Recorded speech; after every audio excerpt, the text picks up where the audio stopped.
Ndị ọma ekele m unu, ndị ọma ebe m nọ bụ na Washington DC na National Museum of African and American History and Culture.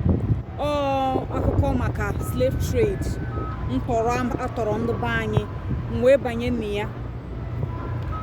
Ndị socha na ndị akpọrọ mgbe slave trade bụ ndị Igbo.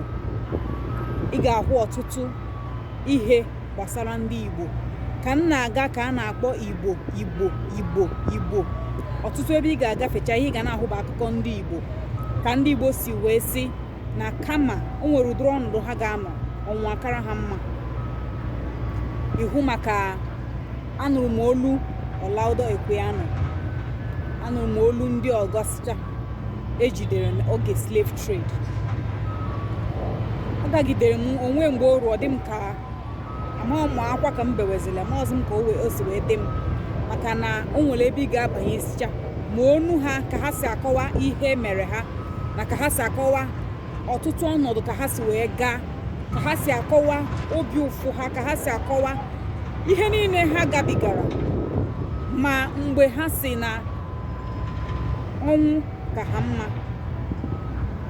Ndị Igbo nọrọ onwe ha. Ofu ihe m mụtara ebe a taa bụ na ndị Igbo nọrọ onwe fa, maka na oge a na-ekwu maka ndị Igbo, nweghị mgbe a na-ekwu Naijiria, ihe a na-ekwu bụ Igbo, maka na unu ma na onwe ka ndị Igbo si adị, na ha na-eriju afọ.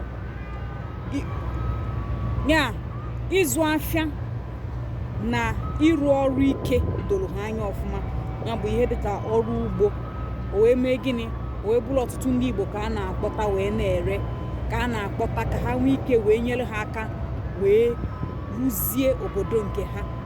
Ọtụtụ ihe gbasara ego obodo a nwere taa na azụmahịa na ihe ndị ọzọ bụ n'aka ndị be anyị ka ha nọ wee mụta ya. Ihe nchọpụta dị omimi m mere taa wee na-asị maka ndị be anyị ka na-agba ihe gbasara anyị ọkụ na ihe ndị ọzọ.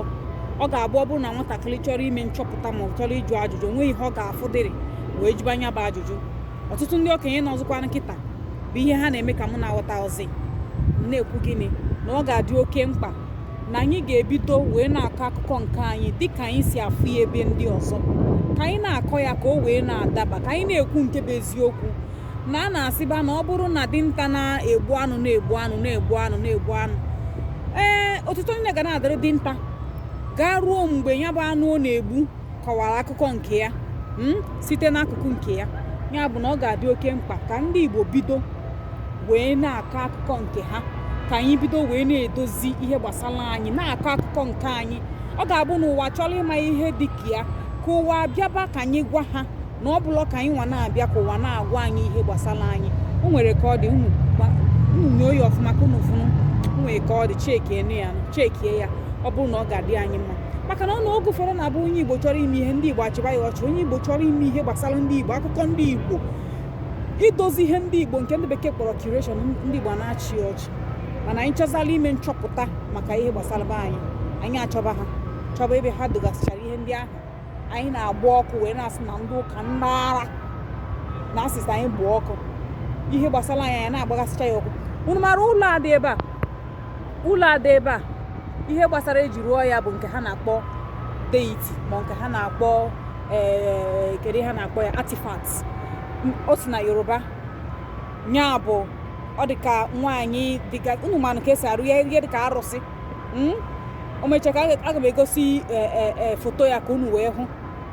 Ihe dịka arụsị apịrị apị bụ ihe nyere ha omimi, ihe nyere ha akọ na uche, ihe nyere ha ihe gbasara ka ha ga-esi wee rụọ nya bụ ụlọ. Maka nya bụ arụsị apịrị apị si wee dị. O si na Yoruba. O mechaa aga m atinye ya ka unu hụ ihe m na-agwa unu. Ya bụ na nchọpụta m bịara, o nwere ka o si wee metụta m dị iche, mana anyị ga na-eme ka anyị ji bụrụ. Mụ na ha ebidogo kpaba ka m mara ka m ga-esi tinye olu Igbo ebe a, maka na o nwere ebe a tinyere ọtụtụ akụkọ gbasara Ọlaudo Equiano. Mụ na ha ebidogo agwago m ha ka m tinye olu Igbo, tinye mbem Igbo. Ọ ga-abụ mmadụ bata ebe ahụ, o nwere ụlọ dị rum, amaghị m ha ga-akpọ ime ụlọ dị emeli ya nnọọ ọkụ adịchaghị ya. sọ naanị olu ka a na-anụ nọ ha ebidogo kpawa ka m gwa ha ka a ga-esi ka m jụọ ha ka m ga-esi wee tinye olu m ebe ahụ. Ọ ga-abụ onye bata ebe a ka ọ lụọ olu Igbo, ọnụ olu Igbo ọfụma onu ndị ahụ akpọrọ mgbe ahụ ka ọnụ olu si ebe ahụ, maka na asụsụ Igbo amaka.